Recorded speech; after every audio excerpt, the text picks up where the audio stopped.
আসসালামু আলাইকুম সবাইকে, শুভ সকাল।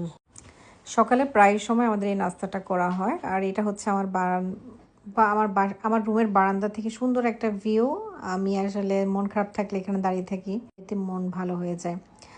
তো নাস্তা শেষ করার পর প্রতিদিন ডিম খাওয়ার ট্রাই করি আমি। তো ডিম সেদ্ধ দিলাম।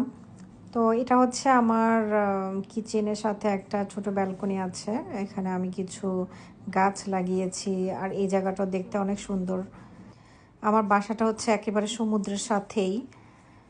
তো আসলে বাসার চারো সাইড থেকেই সব কিছু দেখা যায়, মানে সমুদ্রের সব কিছু দেখা যায়। যেখানে কিছু মানে সমুদ্রের পানিও চলে আসছে, কিছুটা লেকের মতন এটা। তো এরপরে আমি দুপুরে কি রান্না করব, এটার জন্য আমি এখানে এখানে আমি দুই টাইপের মাছ নিয়েছি। একটা হচ্ছে বাংলাদেশের বেলে মাছ, অনেক অঞ্চলে এটাকে বাইলা মাছ বা বেলে মাছও বলা হয়। আর এটা হচ্ছে ওরাতা মাছ, এটা ইটালিয়ান মাছ।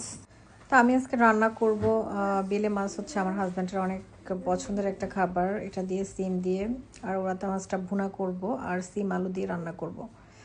তো এখানে আমি সিম আলু কেটে নিয়েছি, তারপরে সিম আলু রান্না করার জন্য এখানে আসলে যেসব উপকরণ দেওয়ার সব দিয়েই তারপরে হচ্ছে রান্না করছি। তো আপনারা রান্না দেখতে থাকেন আমি কি কি রান্না করলাম। তার পাশাপাশি হচ্ছে আমি কিছু গল্প করি আপনাদের সাথে। আমি আসলে হচ্ছে ইটালিতে আছি প্রায় 6 বছর ধরে। আমি মূলত একজন বরিশালের মেয়ে। আমার দেশের বাড়ি হচ্ছে বরিশাল, কিন্তু ছোটোবেলা থেকে আমি ঢাকাতেই বড় হয়েছি। বরিশালেও যাওয়া হয়েছে আমার, এখনও হচ্ছে আমার বাংলাদেশে গেলে বরিশালে যাওয়া হয়। ওখানে আমার অনেক রিলেটিভ আছে, আমার চাচা চাচি, আমার আত্মীয় স্বজন সবাই ওখানে আছে।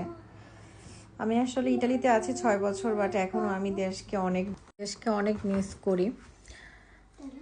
আর এই তো, এছাড়া বাংলাদেশ থেকে আমি গ্রাজুয়েশন কমপ্লিট করেছিলাম। তারপরে এখানে চলে আসি, আমার একটা ছোট মেয়ে বেবি আছে। এখানে আমাদের একটা রেস্টুরেন্ট আছে। আমার রেস্টুরেন্ট হচ্ছে আমার হাজব্যান্ড করে সব কিছু দেখাশোনা করে ওখানে সে। আর আমি হচ্ছে বাসায় একটা অনলাইনে কাজ করি, যেহেতু আমার বাচ্চা অনেক ছোট। অনলাইনে হচ্ছে আমি একটা বিজনেস করি। তার পাশাপাশি হচ্ছে এই তো একটা পেজ ওপেন করলাম। এটা মূলত হচ্ছে, এটা আমার একটা হবির মতন, একটা শখের মতো, যে সবার সাথে আমার